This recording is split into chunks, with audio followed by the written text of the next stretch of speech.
Buenas tardes con todo el auditorio. Es un gusto poder compartir un poco de la experiencia en el manejo del VIH en atención primaria. Vamos a presentar una programación. Vamos a empezar presentando diapositivas que están directamente relacionadas a lo que el médico en atención primaria debe conocer respecto de la atención al paciente que viene con VIH-Sida. Dentro de los contenidos, vamos a mencionar nosotros estas cuatro etapas de presentación. Hablaremos de la prevención, del diagnóstico oportuno, del tratamiento y de cómo hacer el apoyo a las personas que viven con VIH. Vamos a hablar de la prevención de la infección por VIH. Para poder nosotros hablar de prevención, debemos tener clara la idea y el conocimiento fundamental de cuáles son las características del virus del VIH y fundamentalmente cómo se va dando su ciclo vital. Nosotros tenemos aquí una gráfica, una diapositiva de la constitución del virus, en donde como todos pueden apreciar, este tiene una envoltura. La envoltura, una vez abierta, nos deja ver el interior del virus, en donde vamos a encontrar el ARN del VIH, que está dentro de una cápside. Tenemos las enzimas que están involucradas hacia el interior y tenemos hacia la parte muy externa todas las glicoproteínas del VIH. Ahí se menciona claramente el ARN del virus del VIH, es el material genético. La cápside del virus es el núcleo en forma de bala que contiene el ARN del virus. Está la envoltura del VIH en la superficie externa del virus. En su interior están las enzimas del VIH, que son aquellas proteínas que realizan varias funciones en el ciclo de vida del virus. Y finalmente tenemos las glucoproteínas del VIH a manera de espículas de proteína incorporadas en la envoltura del virus. Tenemos que hacer un resumen de lo que constituye realmente el ciclo vital del virus del VIH, pero como eso demandaría prácticamente una clase íntegra de mucho tiempo de duración, vamos a ser bastante concisos y solamente las vamos a enumerar, porque el en qué consiste de cada una de las etapas ya es una obligación de cada uno entenderla. Se habla del enlace, se habla de la fusión. Una vez suscitado esto, viene la transcripción inversa del material genético. Viene la integración a la célula hospedadora, en donde viene luego el proceso de multiplicación, el ensamblaje o preparación del nuevo virus que se ha formado para finalmente terminar con el proceso de gemación, con la expulsión del nuevo virus formado. En esta lámina se explica claramente en qué consiste cada una de las etapas y no va a ser oportuno ponernos a leer todo, sino es una lámina que ustedes tienen que revisarla. ¿Por qué es importante conocer el ciclo vital del VIH? Es una pregunta que siempre debemos hacernos porque la respuesta es fundamental. Porque con su información se podrá proponer una terapia antirretroviral eficiente. Es decir, el momento en que nosotros conocemos cada una de las 7 etapas del ciclo vital, debemos conocer asimismo el mecanismo de acción de cada uno de los grupos de fármacos antirretrovirales, pues cada uno de los grupos de estos fármacos actúan en distintos momentos y en distintas etapas y en distintos segmentos del virus. Una vez que el antirretroviral actúa en el sitio que le corresponde, lo que consigue es simplemente no permitir que el virus siga multiplicándose, con esto evitando la diseminación, la multiplicación de la enfermedad y más bien tendiendo a la estabilización de la misma. Cuando hablamos de prevención primaria del VIH, nos estamos refiriendo a aquellas estrategias y acciones dirigidas a evitar la infección. Podemos nosotros encontrar varias de estas, pero dentro de las importantes mencionamos cambio de conductas fundamentalmente relacionadas al aspecto sexual y al consumo de drogas. Consejo asistido.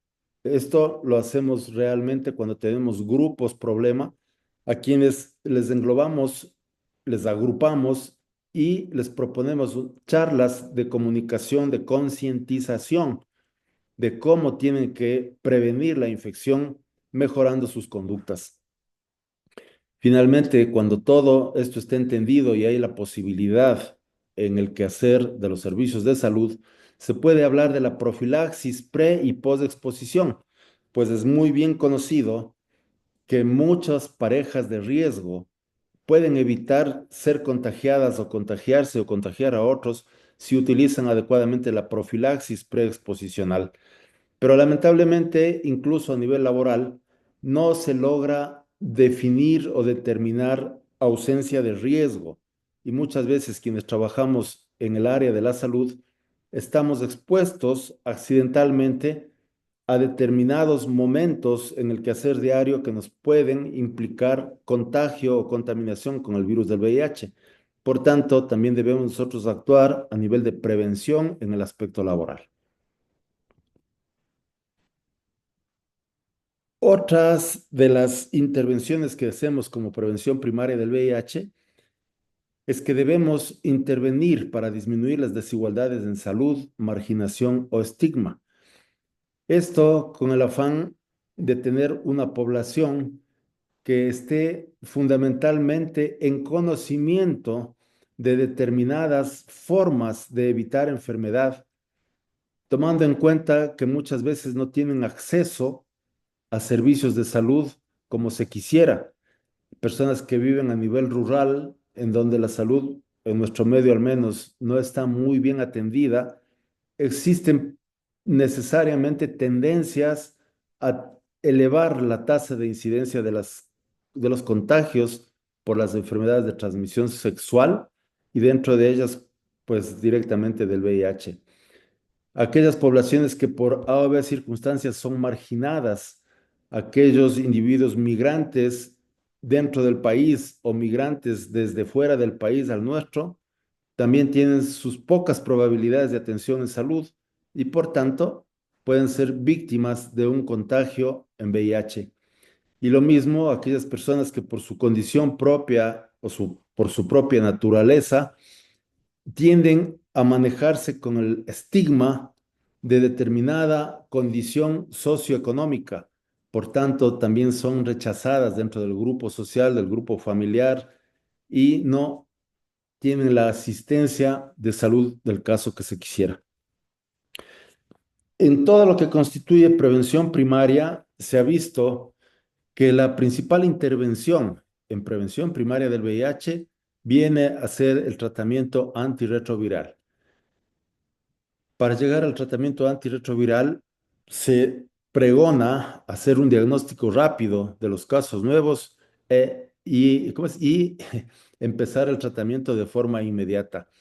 Una vez que logramos dominar el crecimiento exponencial del virus, este va a dejar de causar daño, de causar enfermedad, y si nosotros logramos conseguir una carga viral indetectable, pues hemos de estar seguros que ese paciente ya no va a transmitir el virus a otra persona. Para todo esto, se prevé promociones de reproducción asistida a portadores VIH, hacer adecuados controles prenatales para evitar la transmisión vertical, para evitar la transmisión natal o perinatal y postnatal. Y lo fundamental que muchas veces no se toma en cuenta, pero que en la actualidad tiene mucho que ver, es que se debe garantizar la atención de salud a los reclusos o a aquellas personas que están privadas de la libertad. Esto obviamente se ve en los centros de detención a personas que han cometido delitos.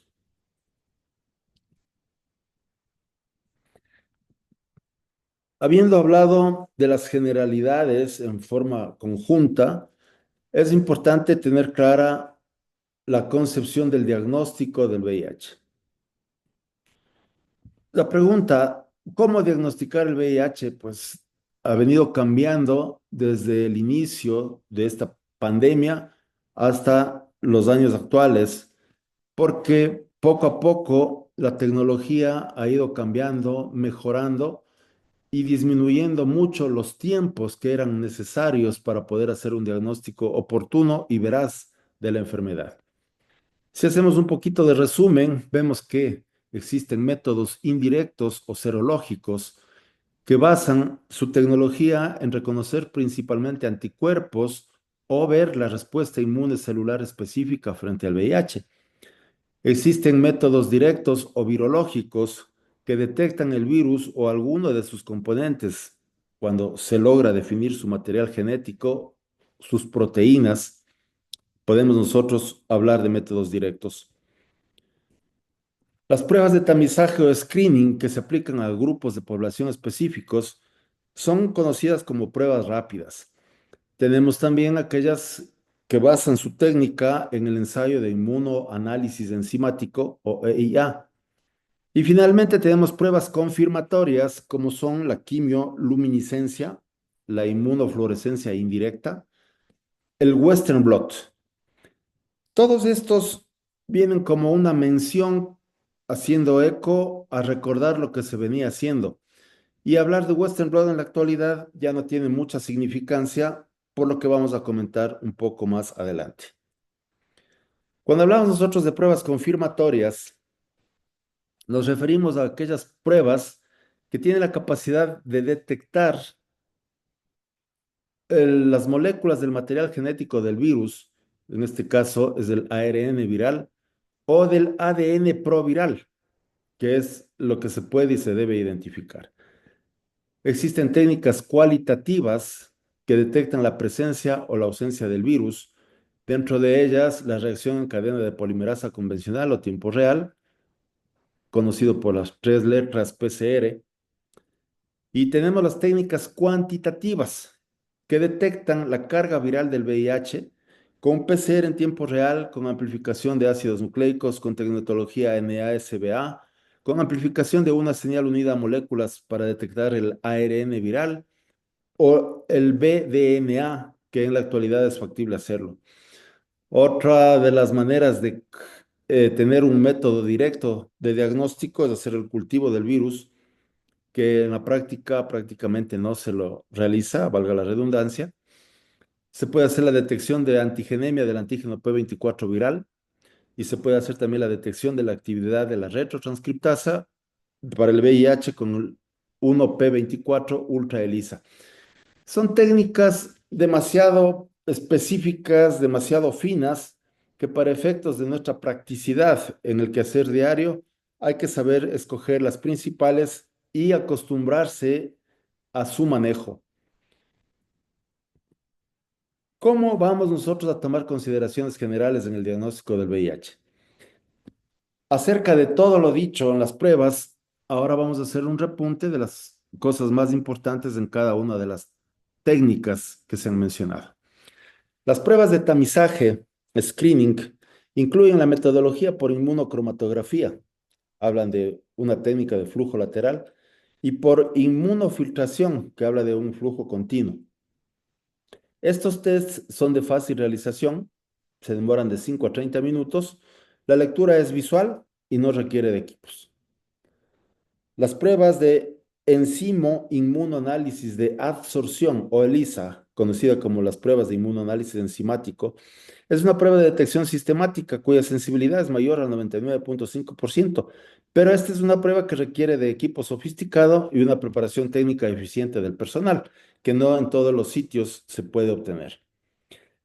En la actualidad, las pruebas de cuarta generación de EIA combinan la determinación de anticuerpos contra el VIH tipo 1-2 a través de inmunoglobulina G y la detección del antígeno P24, teniendo una sensibilidad cercana al 100%, reduciendo así el periodo de ventana para el diagnóstico. Los resultados de las pruebas de EIA suelen expresarse como reactivos, no reactivos o indeterminados. En conclusión, en la actualidad, estas son las pruebas que se están poniendo en práctica por su alta sensibilidad, cercana al 100% para el diagnóstico, y hay que saber interpretar sus resultados para luego proceder al qué hacer luego. Las pruebas de tercera generación que se están usando todavía, pero que tienen su utilidad en determinada circunstancia, son aquellas que se les conoce como tipo sándwich y captura, cuantifican solamente anticuerpos contra el VIH tipo 1 y tipo 2 a través de inmunoglobulinas G e inmunoglobulina M, teniendo especificidad cercana al 99% y una sensibilidad superior al 99,5%. De ahí que no han perdido su importancia, más bien tienen su utilidad, como ya se va a explicar. Ahora viene lo que comentábamos en antes acerca del Western blot. Esta es una prueba de de inmunotransferencia, donde los múltiples antígenos del VIH de peso molecular diferente provocan la reacción antígeno-anticuerpos específica, que se detectan en forma de bandas separadas. Una inmunotransferencia negativa es aquella en la que no existen bandas, mientras que si ésta demuestra la existencia de anticuerpos contra los productos de los genes principales del VIH, conocidos como GAG, POL y EMP, es una prueba concluyente de infección por VIH, determinándose su positividad de acuerdo a las entidades sanitarias internacionales. Tanto la CDC como la OMS, la Cruz Roja y la FDA tienen en su haber definidas las bandas que deben estar presentes para definir positividad en la prueba. Entrar en detalle de cada una de ellas resulta complejo, resulta más extendido, pero hay que tener en consideración que, aún así, en la actualidad, la utilidad del Western blot ya no es tal.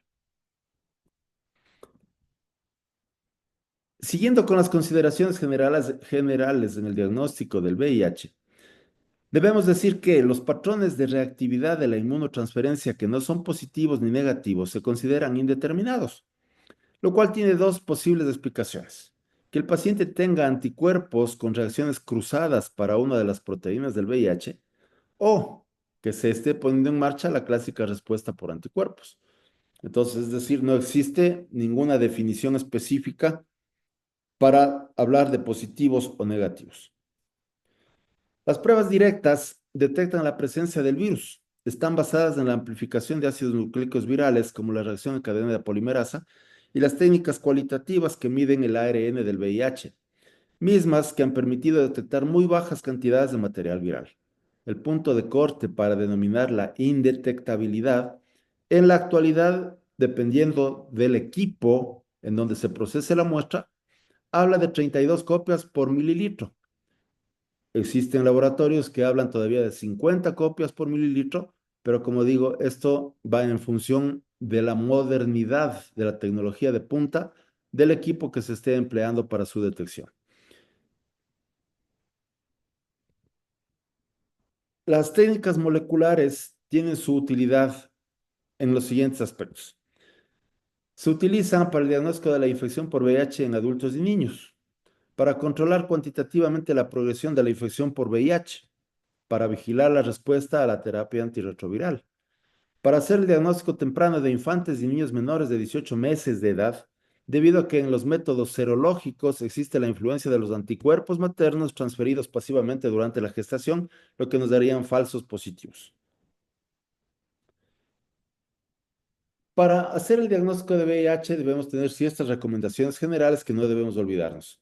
Debemos iniciar el algoritmo diagnóstico del VIH usando una combinación de pruebas rápidas de VIH 1 y 2, que empiece con la realización de una prueba rápida de cuarta generación y continúe con una prueba rápida de tercera generación. Parecería un poco como que, ¿por qué? Si ya tengo una de cuarta, me bajo a una de tercera. Pues vamos a la explicación. La prueba rápida de cuarta generación no reactiva dice que es un diagnóstico negativo para VIH. ¿Qué se debe hacer entonces? Repetir la prueba en 3 meses en presencia de factores de riesgo. Una prueba rápida de cuarta generación reactiva más una prueba rápida de tercera generación no reactiva significa una respuesta indeterminada. Y está en negrillas que una prueba rápida de cuarta generación reactiva más una prueba rápida de tercera generación reactiva diagnostican muy confiablemente la positividad de la infección por VIH.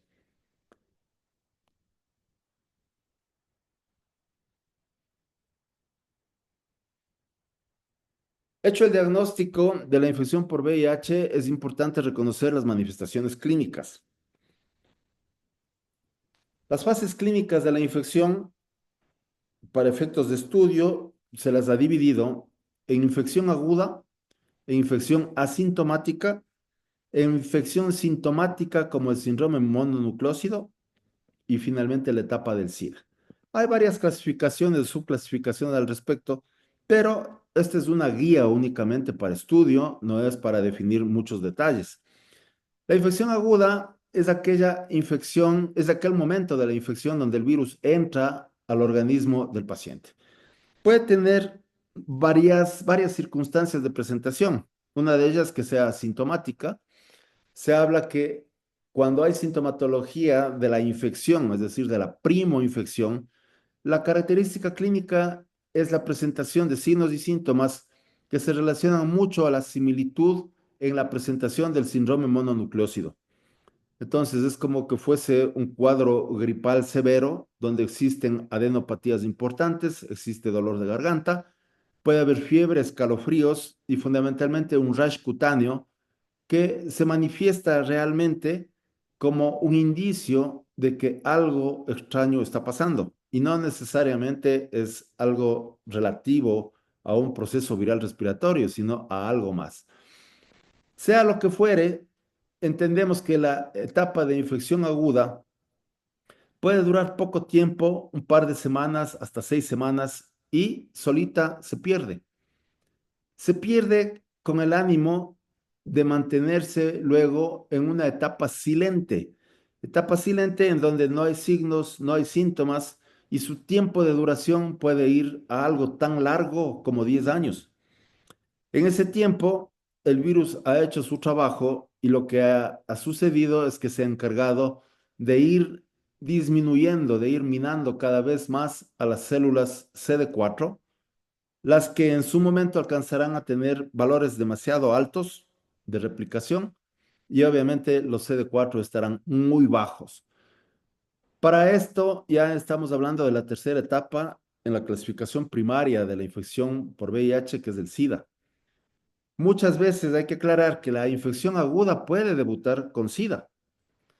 Basta tener efectos de problemas de una leucoencefalopatía, basta tener evidencia de problemas neurológicos importantes y son aquellas entidades que hacen definición de SIDA y que están bien descritas en los textos de estudio.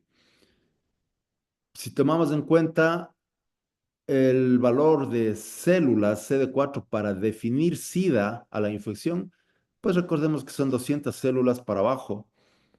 Y en ese tiempo, pues nosotros deberemos saber en qué etapa de la fase tardía o de la tercera etapa se encuentran, todo dependiendo de la disminución de las células CD4. Puede haber un contagio de CD4 no necesariamente inferior a 200, pero si el paciente ya viene acompañado de determinadas enfermedades oportunistas, pues debemos saber nosotros que existen enfermedades oportunistas que definen el diagnóstico de SIDA independiente de la celularidad CD4. Haciendo énfasis en las fases clínicas de la infección, hablamos de la infección asintomática, en donde decimos que la mayoría de las personas son asintomáticas. Podría evidenciarse linfadenopatía persistente generalizada y esta puede durar 10 o 12 años, para finalmente pasar a la fase SIDA o sintomática, que es la infección oportunista que viene asociada con neoplasias de manera recurrente y severa, como indicio también de manifestación de SIDA.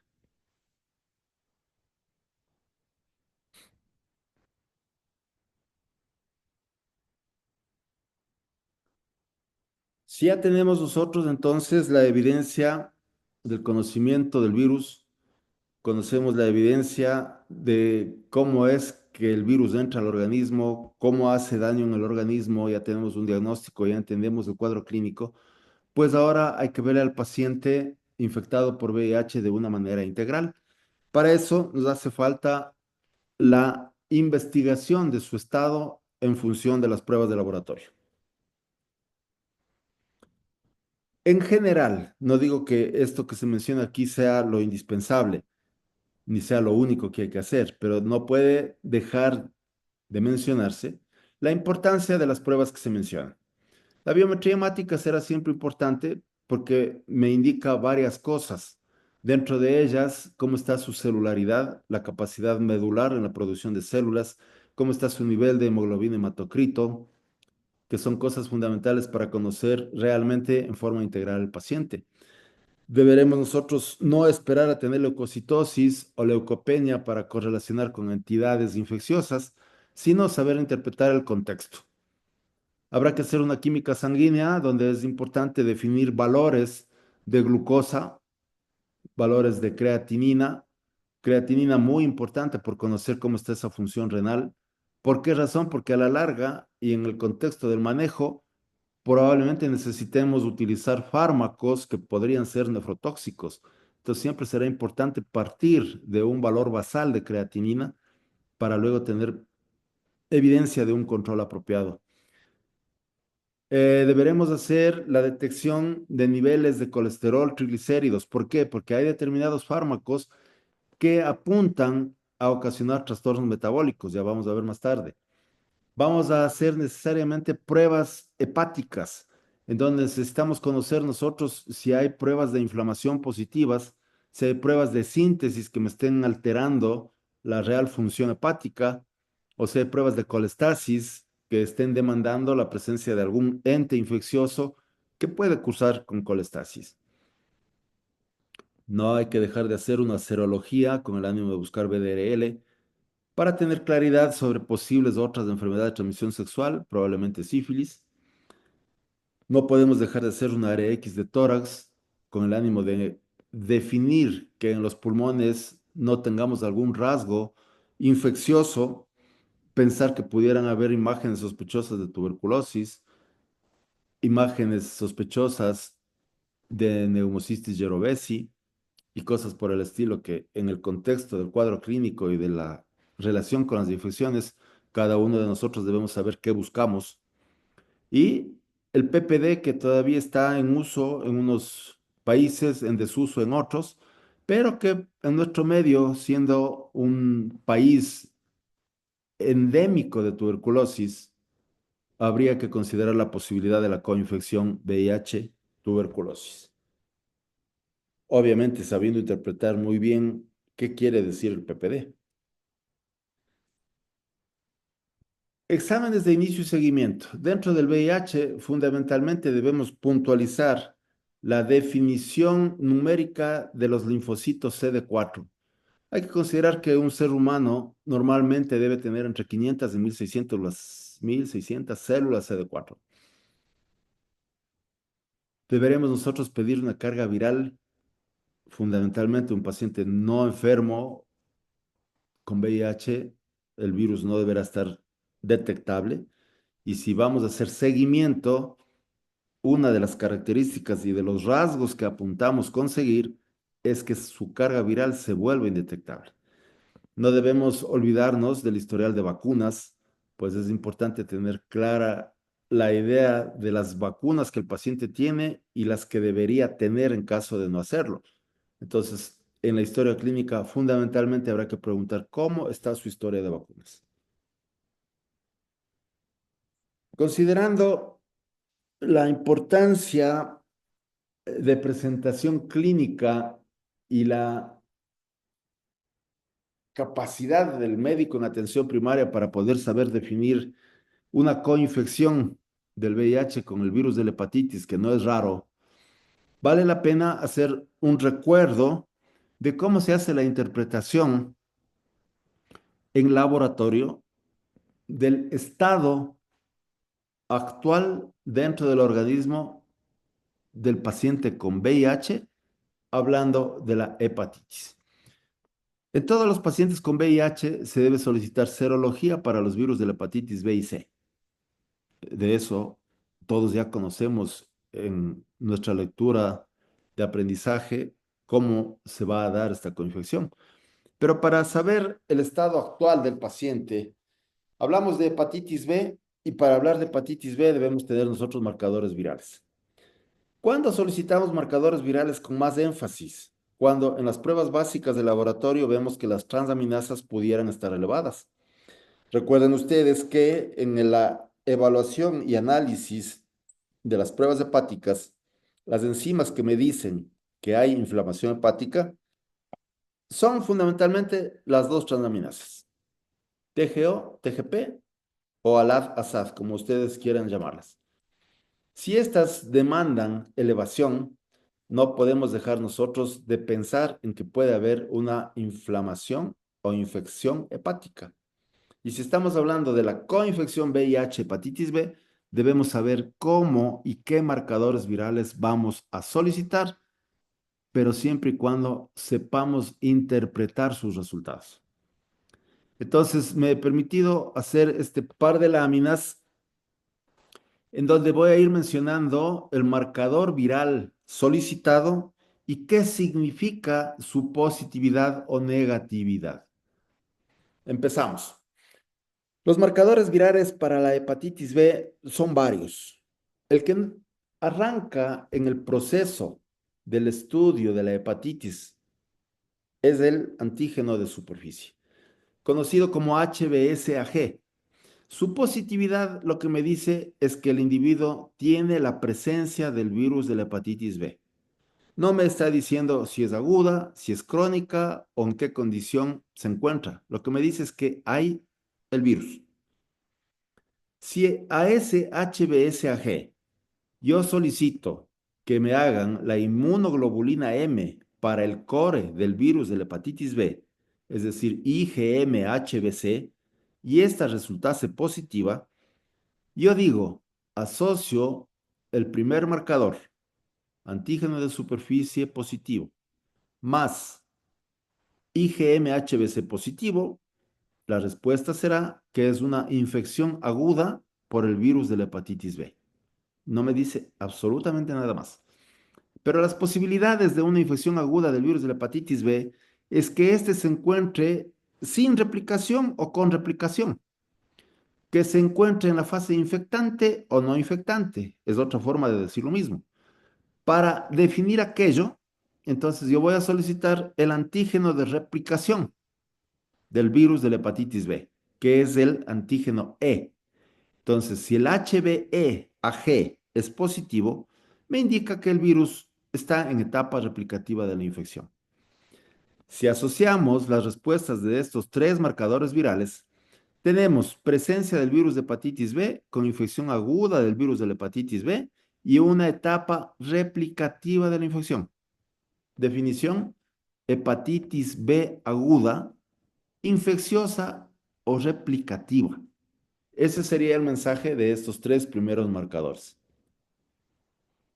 Ahora, si tengo yo un paciente al que le he solicitado el antígeno de superficie y está positivo, pero resulta que las enzimas han empezado a bajar o se han normalizado, a mí me interesa saber qué está pasando con esa hepatitis. Por tanto, pregunto, ¿será que el virus está entrando en una etapa de resolución? Porque recuerden ustedes que una infección aguda por el virus de la hepatitis C, perdón, de la hepatitis B, tiene la posibilidad de curación autoevolutiva espontánea en más allá del 90% de las circunstancias. Entonces yo puedo pensar si el virus está o no en etapa de resolución. O resulta que las enzimas hepáticas están elevadas, pero de una manera no tan evidente como al principio. Entonces, yo debería pensar, ¿no será que este paciente está haciendo una hepatitis B crónica? Entonces, tengo el antígeno de superficie positivo, me dice presencia del virus. Y si le pido la inmunoglobulina G para el virus HBC, es decir, el core del virus de la hepatitis B, y son positivas, estoy frente a un caso de una hepatitis B crónica. Si tengo yo un antígeno de superficie positivo con IgG-HBC positivo y con el antígeno de replicación positivo, yo digo que está en una hepatitis B crónica, ¿sí? Pero que volvió a replicar, que es otra de las probabilidades que puede darse. Entonces, mucho tenemos que entender qué significa cada marcador.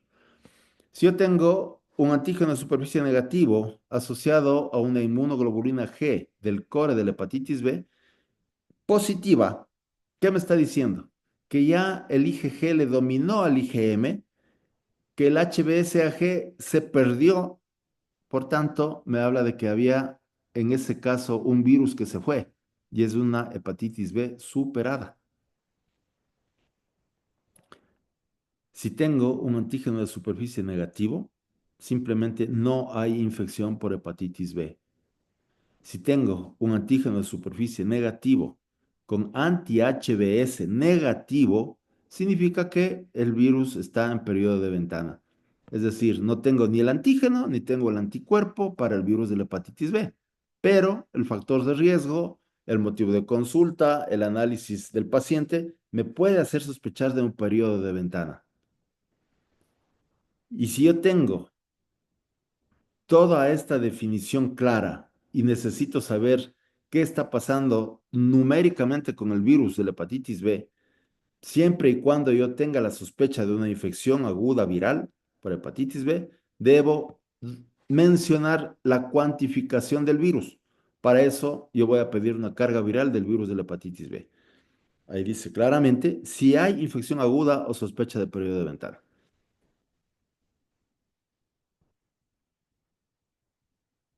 Vamos a solicitar una serología para el virus de la hepatitis D. Por supuesto, porque ustedes recuerden que si está presente el virus de la hepatitis B, es muy probable que también esté presente el virus de la hepatitis D. A ver, repito. Si el virus de la hepatitis B está presente, es muy probable que el virus de la hepatitis D también lo esté, porque los dos pueden estar presentes conjuntamente en dos posibilidades. A su vez, el virus de la hepatitis B puede venir en coinfección con el virus de la hepatitis D o en sobreinfección con el virus de la hepatitis D. Recuerden, coinfección del virus de la hepatitis D es cuando en el mismo momento el individuo se ha contagiado de los dos virus. Sobreinfección del virus de la hepatitis D a una B es cuando, estando la hepatitis B presente, el virus de la hepatitis D llega mucho más tarde. La carga viral para el virus de la hepatitis D se hará siempre y cuando haya una serología positiva. Siempre debemos evaluar las transaminasas porque es la prueba que me dice que el hígado está inflamado y una inflamación con una infección van de la mano. Tenemos también la posibilidad, aunque en nuestro medio mucho menos común, de la coinfección VIH con el virus de la hepatitis C. Recuerden ustedes que la hepatitis C mucho tiene que ver en una conexión directa con aquellos accesos parenterales. Entonces, ahí tenemos nosotros inyecciones, jeringas, drogas, tatuajes, piercings, etcétera, que se realicen con material infectado. Si es que eso es así, pues tendremos probablemente una hepatitis C. En la hepatitis C no se ha logrado definir todavía para laboratorio si hacemos IgG, IgM para su detección. Lo que pedimos es la prueba del anti-HBC, que es lo que nos interesa que nos respondan. Y para hacer el diagnóstico decimos que se basa en la búsqueda de anticuerpos para el virus de la hepatitis C, los cuales se identifican de 1 a 6 meses después de la infección por las seroconversiones tardías que presenta. Es rara la seronegatividad con la inmunosupresión y también se debe pedir carga viral con serología positiva. Si no se ha demostrado con infecciones con virus de hepatitis, se recomienda actualizar el esquema de vacunación para hepatitis A y B, que es de lo que se dispone, pues no existe vacuna para hepatitis C.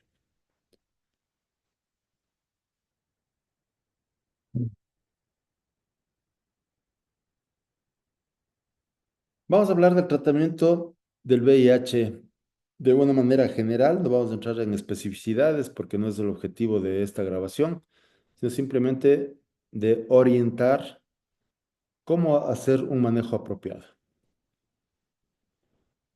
Debemos reconocer nosotros cuáles son las indicaciones para empezar con tratamiento en VIH.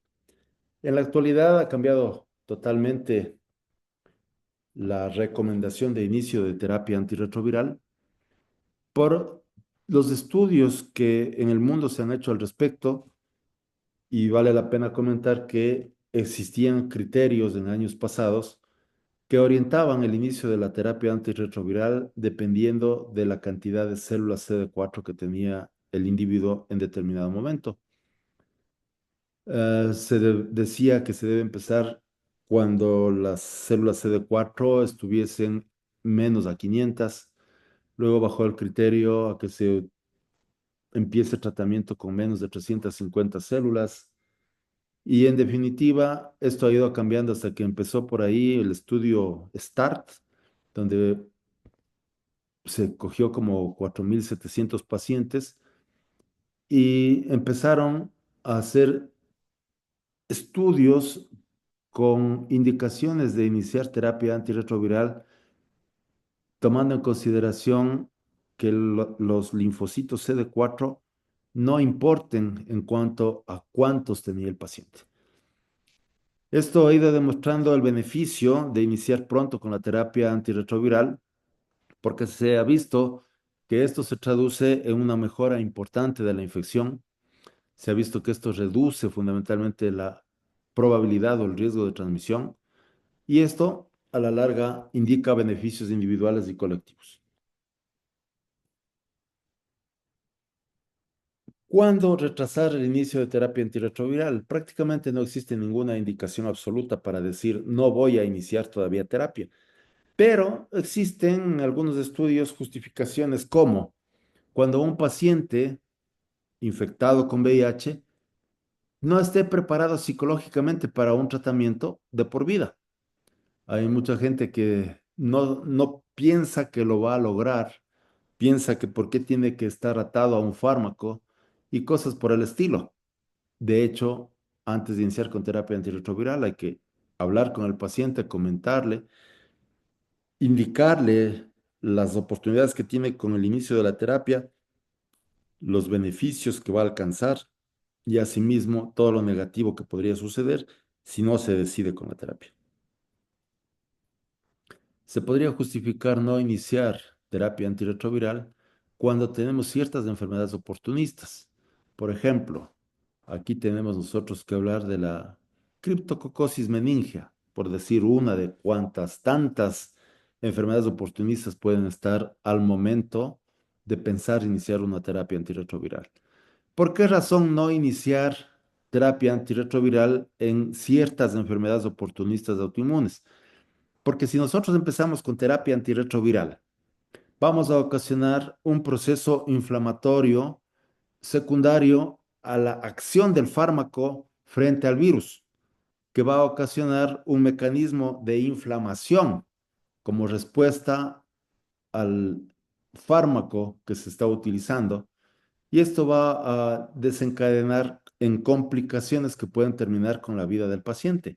De ahí que en enfermedades oportunistas que demanden cierto riesgo con la vida del paciente, es preferible no iniciar terapia antirretroviral hasta no haber superado o al menos iniciado y avanzado bastante con el tratamiento frente a la enfermedad oportunista. De esta manera estamos defendiéndole al paciente que me haga el famoso síndrome de reconstitución autoinmune, del que en su momento tienen que recordar que lo han de haber visto en clases, pero ese síndrome de reconstitución autoinmune puede ocasionar severas consecuencias.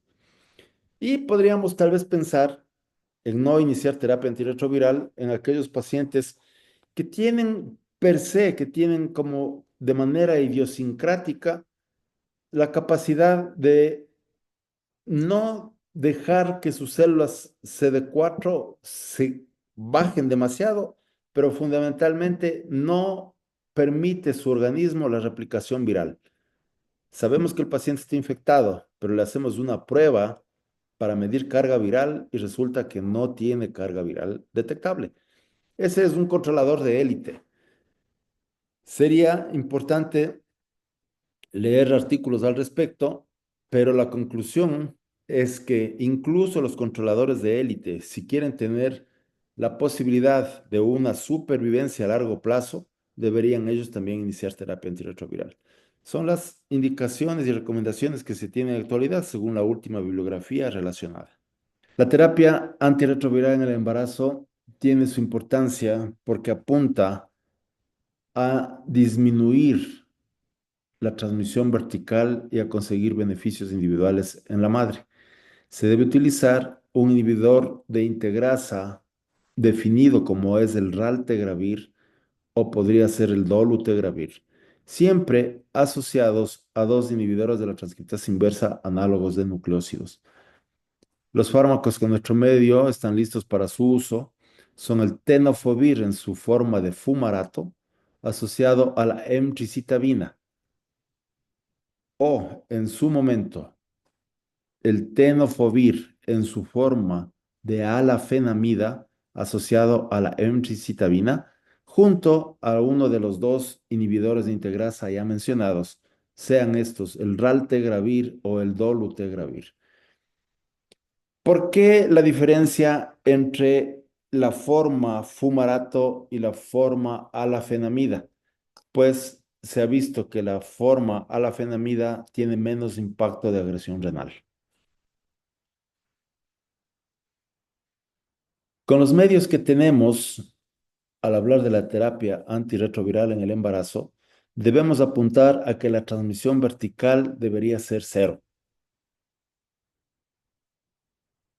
Si consideramos nosotros que el embarazo en su totalidad maneja una carga viral indetectable, esto significa que la posibilidad es intransmisible, no se va a transmitir el virus.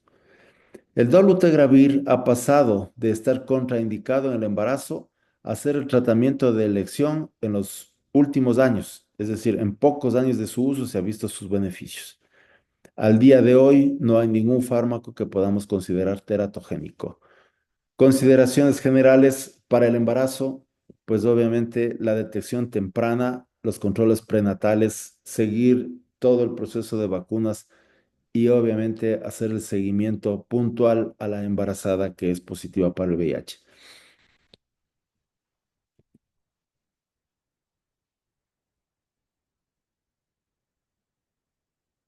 El presente trabajo ha tenido como base fundamental la guía del Ministerio de Salud Pública del Ecuador en prevención, diagnóstico y tratamiento de la infección por el virus de la inmunodeficiencia humana,